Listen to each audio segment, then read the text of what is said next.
Buenos días.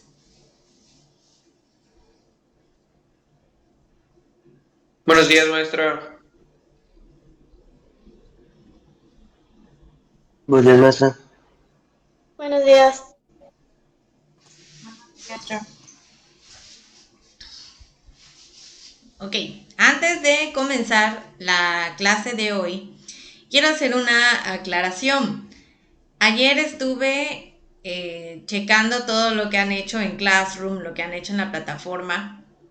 Y en las actividades de Classroom, a algunos les puse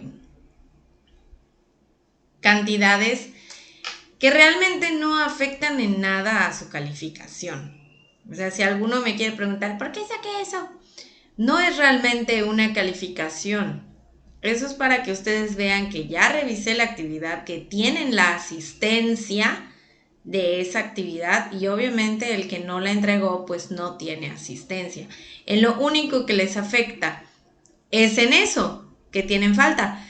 Y si ven que yo no le pongo nada, una de dos, o no lo he calificado o no no le entregaron de plano como para que yo les ponga asistencia. Si van acumulando las faltas, pues eso sí afecta en su calificación.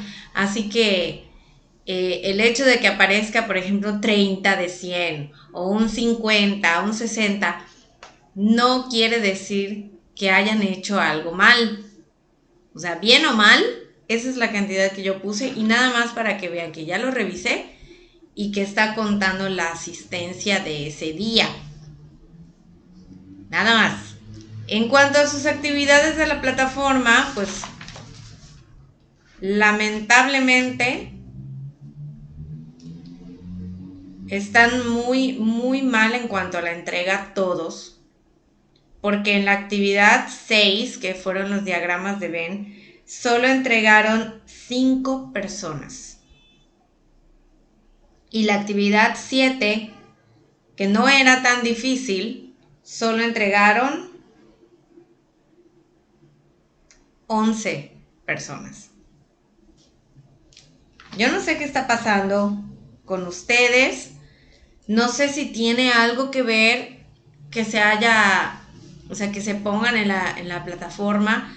Si tienen problemas para entrar en la plataforma, tienen 3 meses tomando clase como para que hasta ahorita tengan problemas de entrada a la plataforma. Entonces, no veo cuál es el problema para que no estén entregando las actividades. O sea, de que hay la posibilidad de entregarlas ahora, no. ¿Y hay una manera de recuperar puntos? Sí, pero no ahora. Entonces yo les sugiero que en las 2 actividades que quedan, porque solo nos quedan 2, se pongan las pilas. Porque no es lo mismo hacer la actividad, hacer el intento al menos, porque no son temas fáciles, pero pues que se vea el esfuerzo. A decir, pues es que como sí se pueden recuperar puntos después, pues voy a esperar a eso. Cuando mucho van a recuperar 5 puntos de todos los perdidos. Y tengan en cuenta que las últimas 2 actividades tienen mucho valor, porque son fuertes. Así que ustedes decidirán qué hacen y qué no hacen. Ahora sí, vamos a ver el tema que nos corresponde el día de hoy. Saquen sus materiales para tomar apuntes, porque este tema no es complicado, pero como estamos haciendo un proceso de cambio en nuestro lenguaje, entonces lleva su tiempo.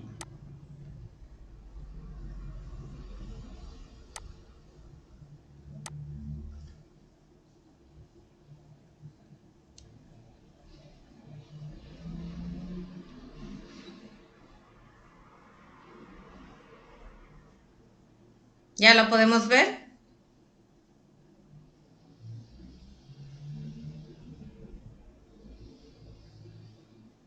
Sí, maestra, ya sabe.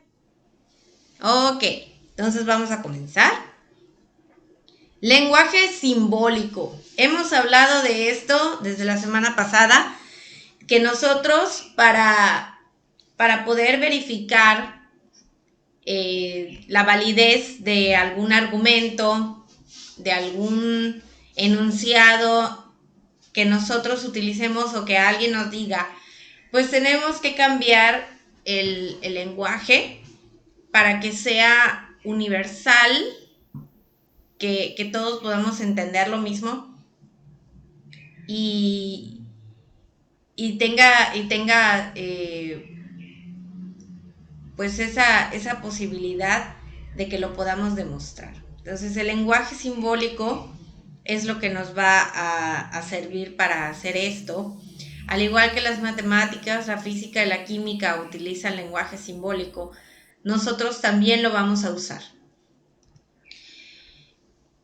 Pero, ¿a qué se refiere con esto? La lógica, al igual que otras ciencias, requiere un lenguaje unívoco, o sea, que quiere decir que todos podamos usar el mismo lenguaje del mismo tipo.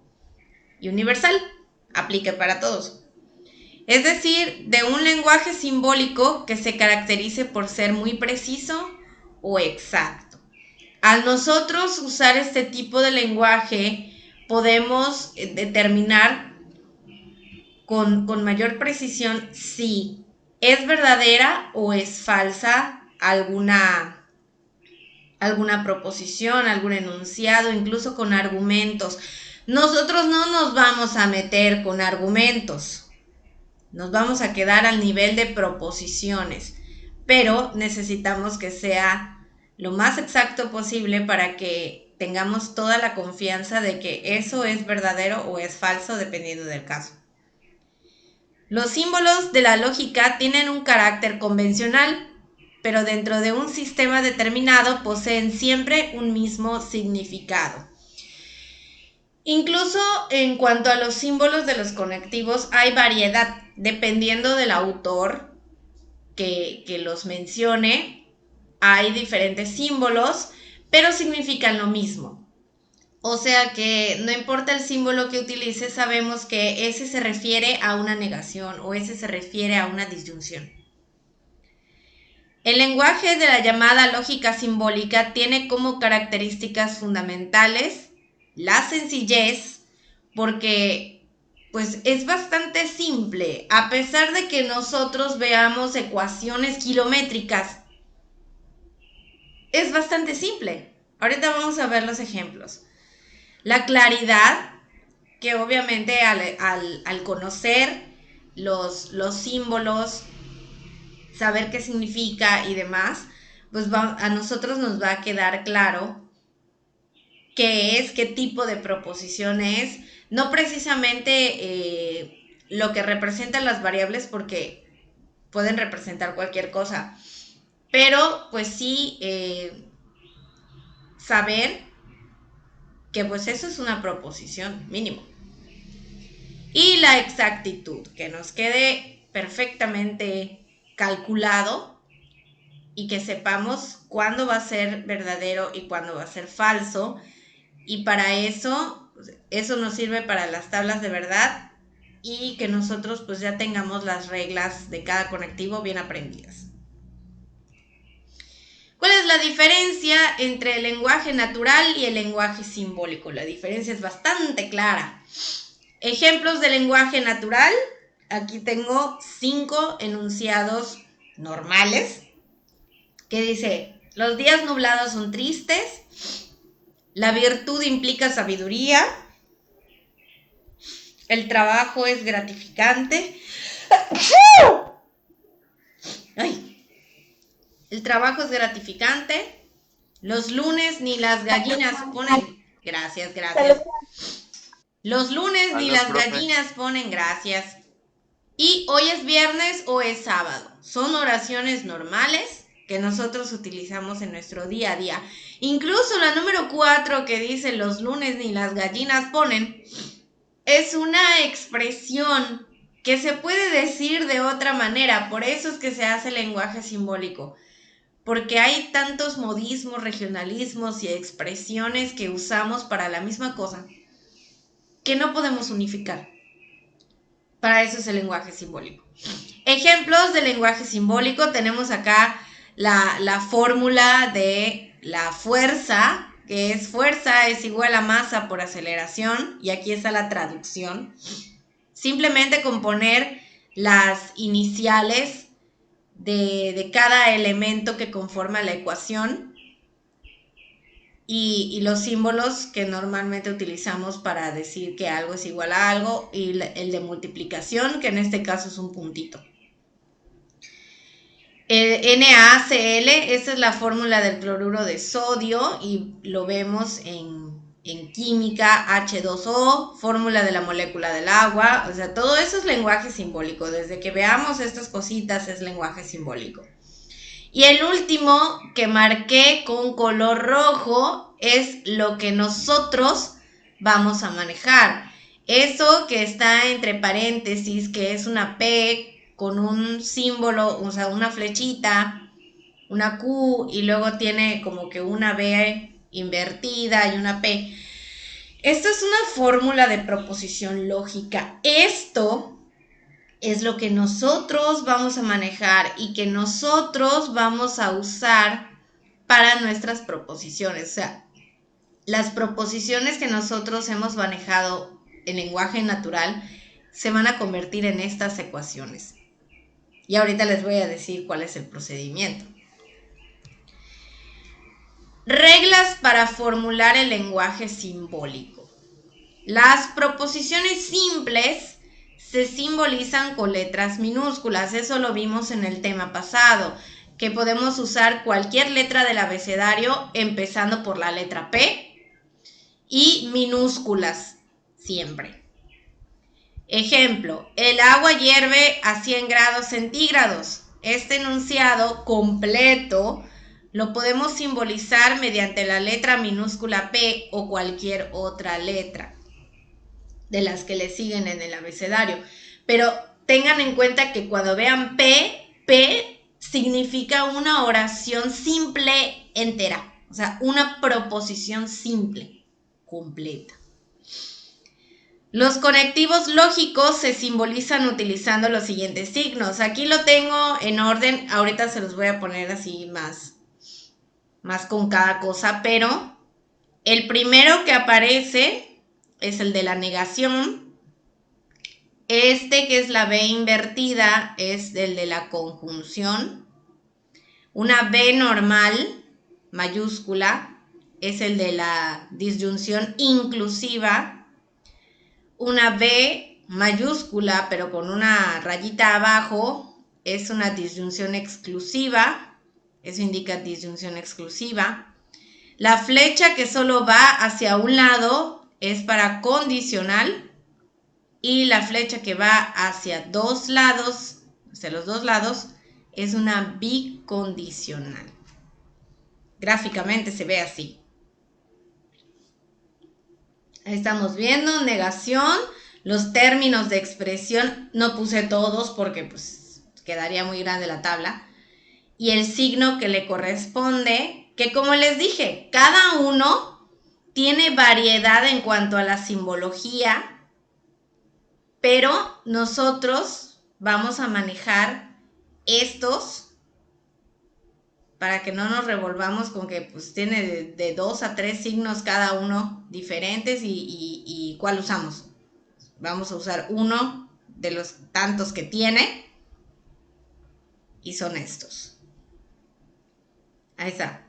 De la conjunción pero y tenemos una B hacia arriba, disyunción inclusiva cuando tenemos una O. Eso no se les olvide, porque luego no pueden diferenciar entre una inclusiva y una exclusiva. La disyunción inclusiva solo tiene una O y se simboliza con esto.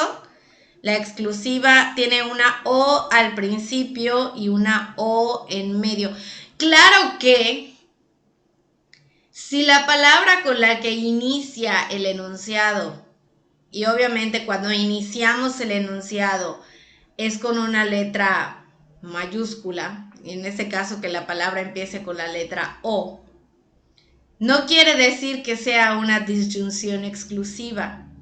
Ya me pasó con otros grupos que les puse un ejercicio de identificación de estas dos y les puse un enunciado que tenía un nombre de persona que empezaba con O y obviamente con eso empezaba el enunciado, y por ver esa O al principio ponían que era exclusiva.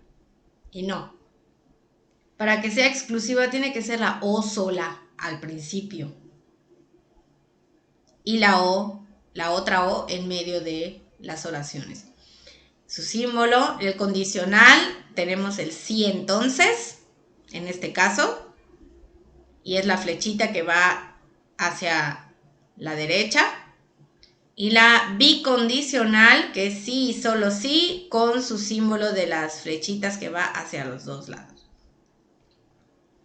Esto es muy importante que lo sepan porque esto es lo que vamos a estar usando. Esa tablita igual, así como las reglas que les pedí que las pusieran como las pusieran para que se las pudieran aprender, lo mismo pasa con la tablita para que no se nos olvide cuál es el símbolo de cada uno. Ejemplos de simbolización para que vean cómo queda según el conectivo. Primer ejemplo es de negación. Dice, no es cierto que México está saliendo de la crisis. Vemos que la simbología es que pongo primero el conectivo de la negación y luego, una vez que veo que está la expresión no es cierto que, o sea, todo esto es negación. Entonces nos queda, México está saliendo de la crisis. Esto es una proposición simple y por eso lo representamos con una letra, que en este caso es la letra P.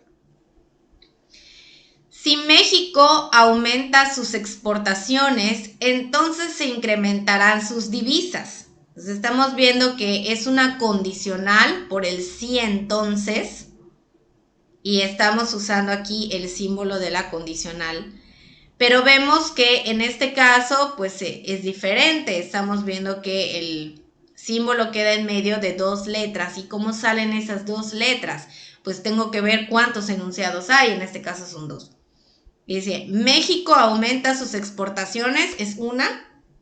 Y se incrementarán sus divisas, es otra. Entonces, estamos representando México aumenta sus exportaciones con la letra P. Y la de se incrementarán sus divisas con la letra Q. Y ya, es todo. Siguiente, Miguel Ángel es pintor y Fidias es escultor. Estamos viendo que es una conjunción porque está la letra I.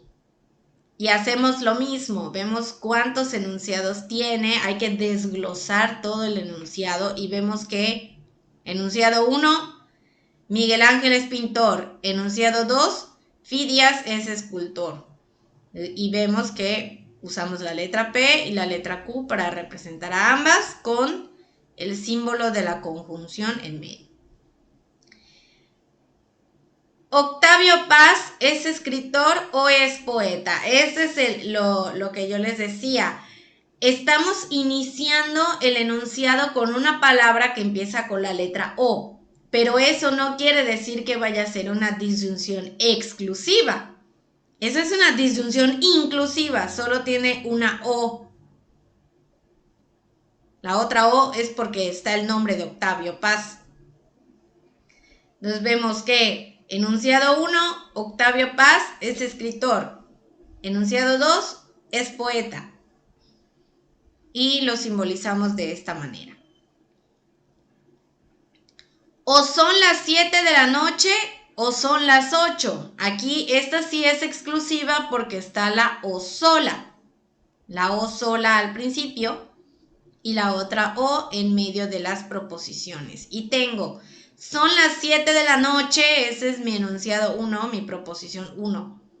Son las 8, es mi proposición 2. Y se simboliza así.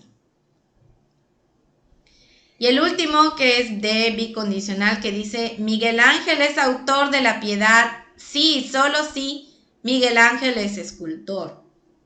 Entonces vemos que está el símbolo de la bicondicional, sacamos el primer enunciado que dice Miguel Ángel es autor de la Piedad y el otro, Miguel Ángel es escultor, para que podamos representarlo con P y Q y quede de esta manera. ¿Alguna duda hasta aquí?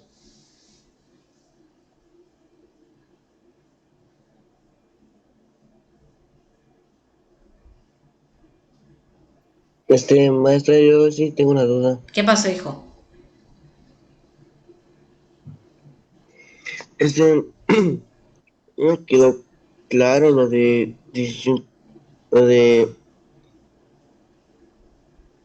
disyunción inclusiva y disyunción exclusiva. En la disyunción inclusiva, el término que vamos a usar en el lenguaje natural es la letra O.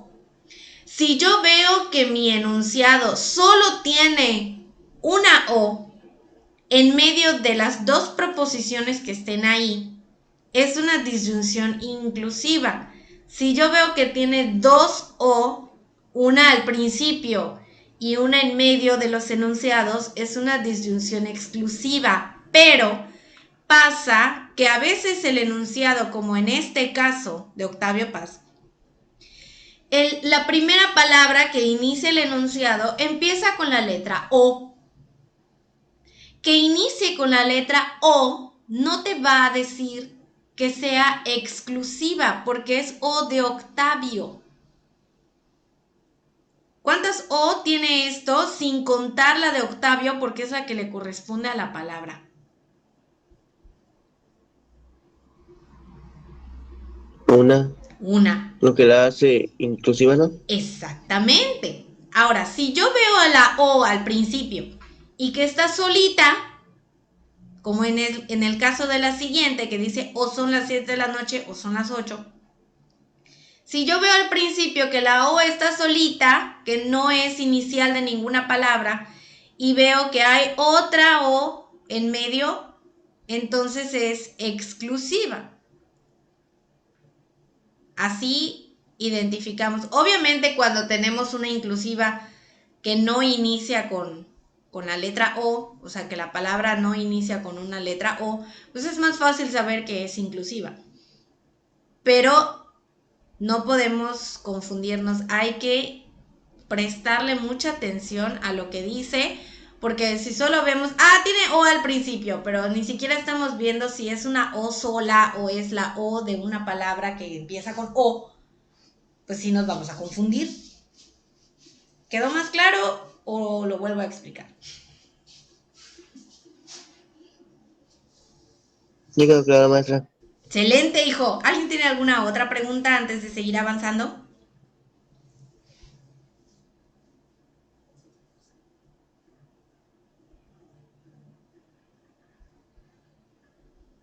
Decía maestra, ¿sería que pueda repetir la tabla anterior? Esa.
No, maestra.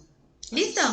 De nada. ¿Alguien más tiene una pregunta o algo antes de seguir?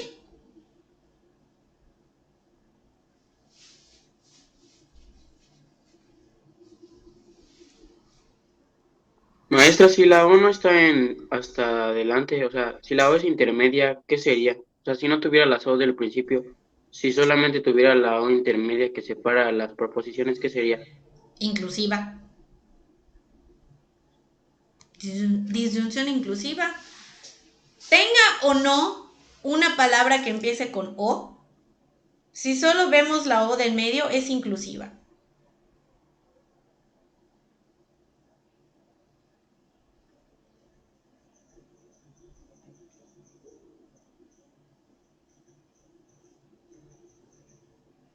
¿Alguna otra pregunta?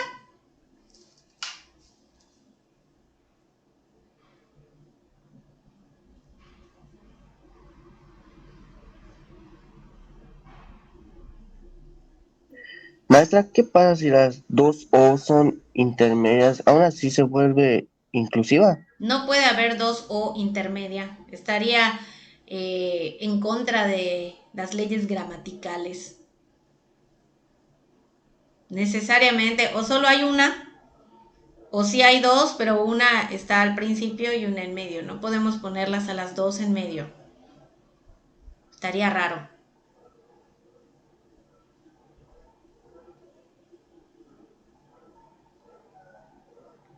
¿Alguna otra pregunta?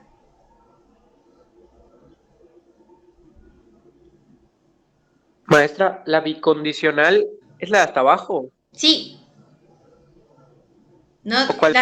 la bicondicional no tiene pierde Ah, ok, ok, porque ok. solo usamos el conectivo sí y solo sí. Y ese conectivo se escribe completito en la parte de en medio. A veces se comete el error de que separamos el conectivo y ponemos una parte al principio, una parte en medio. Y no, en este caso, así como está el término, así lo vamos a poner, como está en el ejemplo.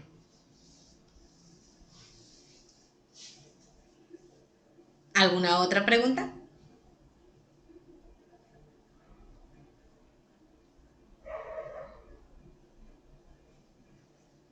Ok, vamos a avanzar. Uso de las proposiciones y conectivos. Hay cosas que nosotros debemos tener en claro al momento de hacer nuestra transformación al lenguaje simbólico. Para simbolizar las proposiciones y conectivos se aplican las siguientes reglas. Y esas reglas no se pueden romper por nada del mundo. Para cada proposición simple debemos utilizar solo una letra. No podemos usar dos letras para representar a una sola proposición. Y otra cosa, a veces en las proposiciones podemos repetir alguna oración. O sea, cuando son muy grandes, cuando son muy compuestas, a veces podemos usar un mismo enunciado en otra parte de todo el enunciado completo. Entonces, si ya le pusimos una letra, cuando vemos que se repite, tenemos que ponerle la misma letra que ya le habíamos asignado, para que nosotros sepamos que es el mismo enunciado, pero que está en otra parte. Ahorita que vean los ejemplos de las ecuaciones, que son muy grandes, se van a dar cuenta que repite letras. Desde que vean que haya repetición de letras, es porque el enunciado también se repitió en lenguaje natural. El signo de la negación se escribe siempre a la izquierda de una proposición, ya sea simple o compuesta. No importa si está con una proposición simple o con una proposición compuesta, la negación siempre la vamos a escribir a la izquierda. No va en medio de las proposiciones porque, para empezar, recordemos que la negación no une proposiciones. La negación no las une. Entonces, estamos viendo aquí en el ejemplo, son 3 ejemplos para que vean que la negación siempre va a la izquierda. En el primer caso, pues es una proposición simple, porque solo tiene una letra. y al estarla negando, pues se pone el signo de negación a su izquierda. El segundo ejemplo es una proposición compuesta, pero compuesta de que solo tiene dos enunciados. Estamos viendo también que tiene el símbolo de la conjunción. Y el paréntesis, en este caso, pues al poner paréntesis y poner el signo de negación afuera, nos ahorra la escritura de que tengamos que ponerle negación a las dos proposiciones que están aquí, porque en este caso, al estar fuera del paréntesis, nos está diciendo que toda esta proposición está siendo negada. O sea que al leer lo que diga acá, no importa que diga, pues va a tener conectivos de negación ambas, y para ahorrarnos la escritura lo pusimos así. Y lo mismo pasa con el tercer caso, que es una ecuación un poquito más larga, más complicada. Aquí estamos viendo que hay varios conectivos, en total son 4 conectivos, uno se repite, que es el de la condicional. Aquí tenemos conjunción, aquí tenemos negación.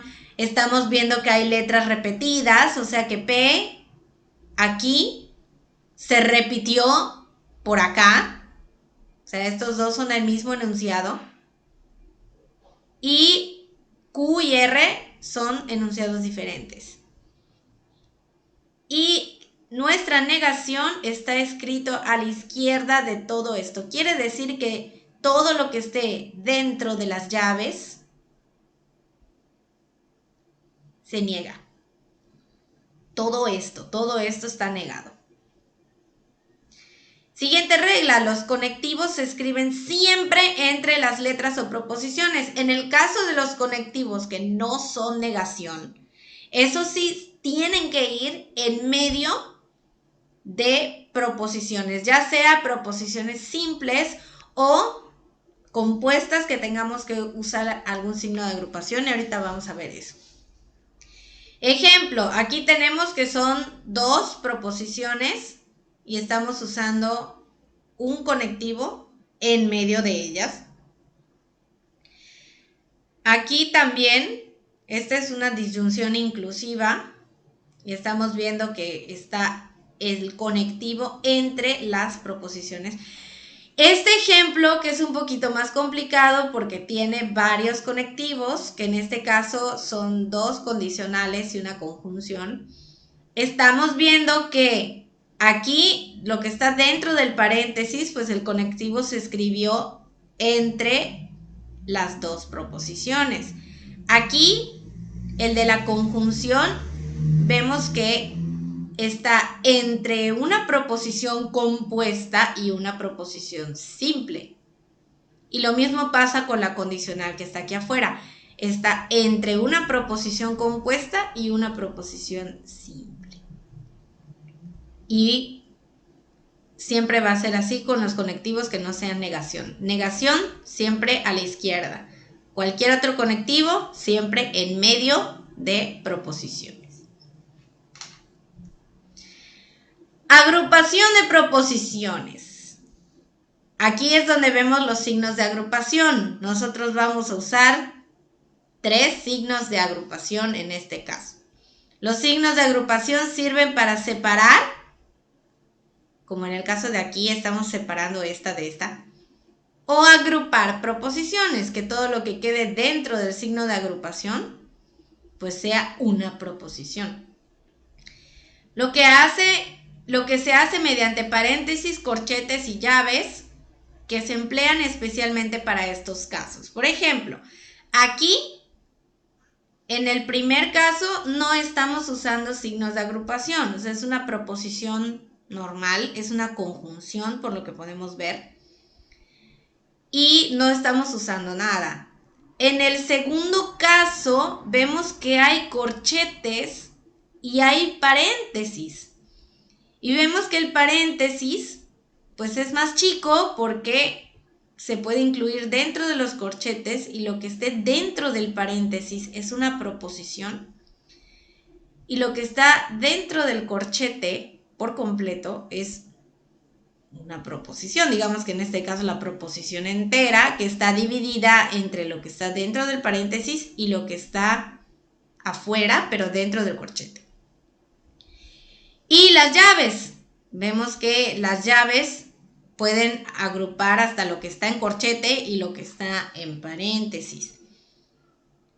Y vemos el tamaño. Desde aquí ya vemos el tamaño de la proposición, que mientras más grande, más signos de agrupación va a necesitar. Pero cuando solo son 3, pues hasta acá lo dejamos. Y así. Ahora, ¿cuándo vamos a saber qué signo de agrupación usar? Con los signos de puntuación que aparecen en nuestra proposición. Los signos de puntuación utilizados en el lenguaje natural pueden orientar para la utilización correcta de estos signos de agrupación. De esta manera, la coma, el punto y coma y el punto y seguido o punto y aparte indican cuáles signos de agrupación son los adecuados. Nótese que como todas las oraciones tienen punto final, no se considera el punto final para poner alguno de los signos de agrupación. Para que nosotros lo consideremos, tiene que ser punto y seguido o punto y aparte. Y aquí vemos que la coma, cuando hay una coma en el lenguaje simbólico, es cuando ponemos paréntesis. Pero la forma en la que esté la coma debe ser de esta manera. Por ejemplo, está toda nuestra oración, son dos enunciados de nuestra proposición compuesta y tiene un conectivo nada más de esos que van en medio. Entonces, es enunciado 1, coma, conectivo, enunciado 2. Entonces, cuando yo veo la coma, quiere decir que lo que está antes de la coma y lo que está después de la coma hasta donde termina el enunciado, todo eso, cuando yo lo vaya a pasar al lenguaje simbólico, va a estar entre paréntesis. Luego se comete el error de que ponen entre paréntesis solo una proposición cuando está simbolizado. O sea, dividen y ponen P, conectivo, paréntesis, Q. Y no, es para agrupar toda la proposición. Y lo mismo pasa con el punto y coma, que es cuando, que eso nos va a decir que debemos usar corchetes. Y el punto nos dice que es cuando debemos llevar llaves. Claro que si no hay paréntesis, no podemos usar corchete. Si no hay paréntesis y corchete, no podemos usar llaves. ¿Ok? Así es la regla. Y obviamente cuando vayamos a simbolizar, como en los ejemplos anteriores, si vamos a hacer llave, si vamos a utilizar hasta llave, todos los signos de agrupación se abren al mismo tiempo en ese orden, según su tamaño. Primero la llave, luego el corchete y luego el paréntesis. Ponemos la primera proposición que vayamos a encerrar y una vez que esté, cierro mi paréntesis.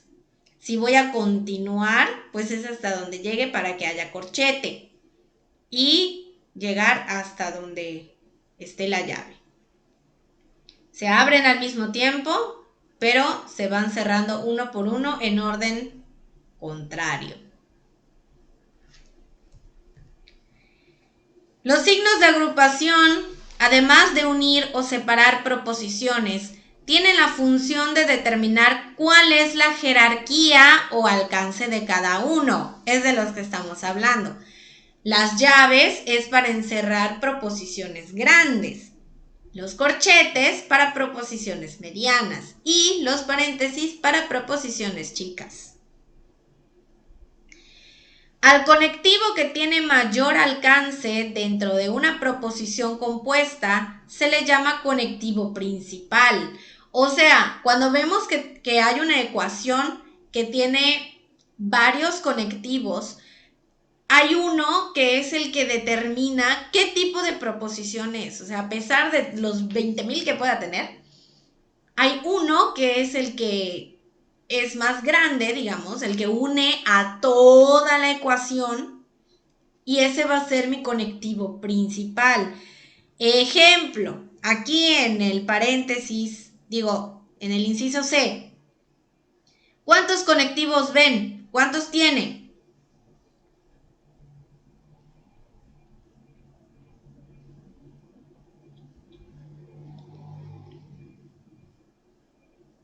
¿En el inciso esa? En el inciso C, ¿cuántos conectivos tiene? 3. Dos. Tiene 3. Uno se repite, pero tiene 3. Ahora, el conectivo principal es el que une a todo esto. ¿Cuál es el conectivo que une todo esto?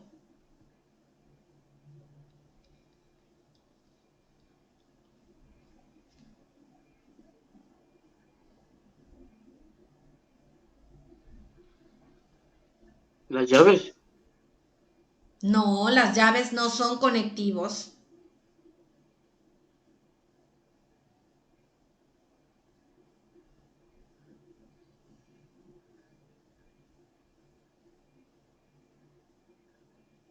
Las flechas. ¿Cuál flecha? Porque hay 2.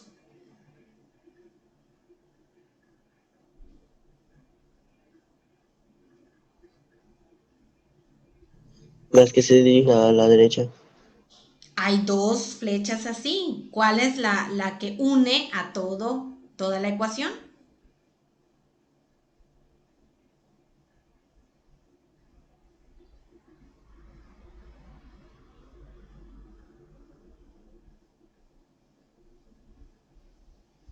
La segunda. La segunda. ¿Por qué? Vamos a suponer que esta es una ecuación matemática. Todo esto, todo lo que está dentro del corchete,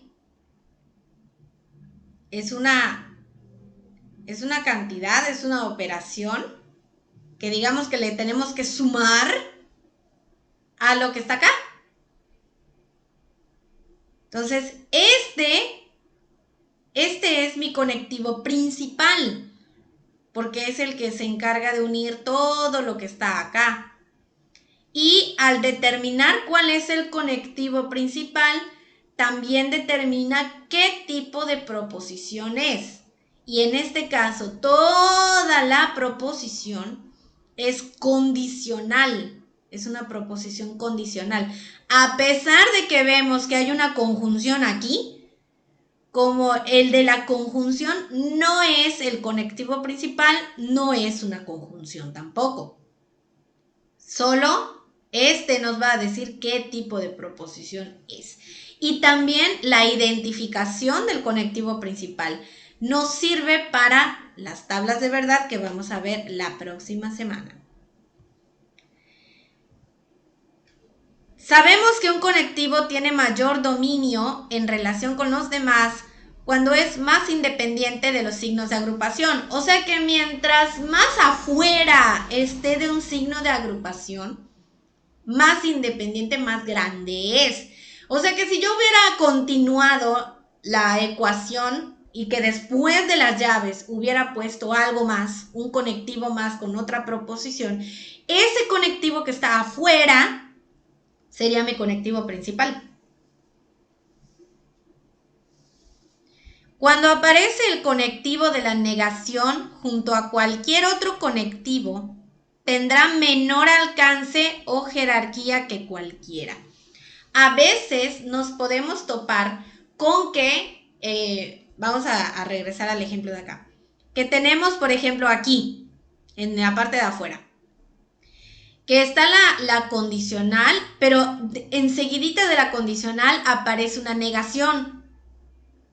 Eso no quiere decir que la negación vaya a ser mi conectivo más grande. No, de hecho es el más chico, porque la negación solo le correspondería a quien esté acompañando, que esté a su derecha. En este caso, si hubiéramos puesto una negación aquí, estaría con Q y realmente solo está negando Q. Cosa diferente sería que yo lo ponga a la izquierda de la llave, de la primera llave. Aquí sí, la negación sería el conectivo principal porque se va a negar todo lo que esté dentro de la llave. Si solo está junto a una proposición, aunque esté al lado de un conectivo, no va a ser el más grande. Pasa todo lo contrario. Y solo a la negación le pasa. Además, diremos que el conectivo principal de una proposición compuesta determina el tipo de proposición de que se trate. Eso ya lo comentamos, que cuando veamos cuál es el conectivo principal, pues ya sabemos qué tipo de proposición es. ¿Alguna pregunta?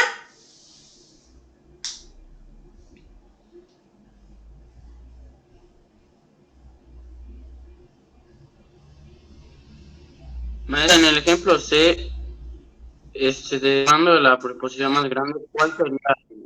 ¿Sería condicional o cuál? Sí, es condicional. Es lo que acabamos de decir. Mientras más afuera esté, y en este caso, pues no hay más afuera de la llave, el más grande es este. Y es una condicional.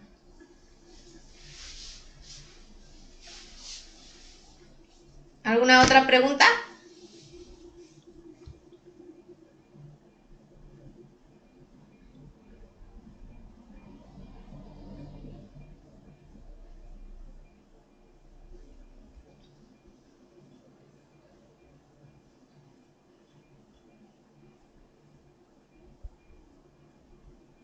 Ok, mañana vamos a practicar esto.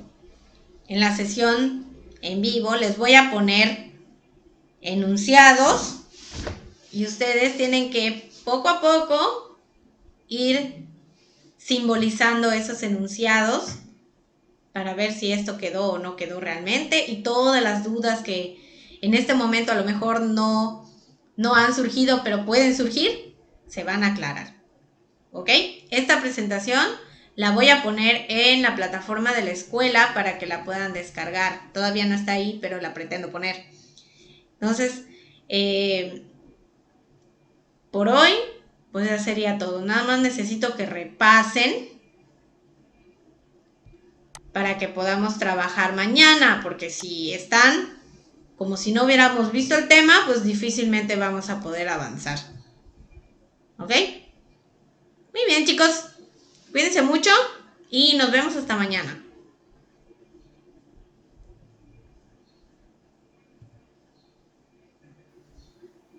Adiós, maestra. Adiós.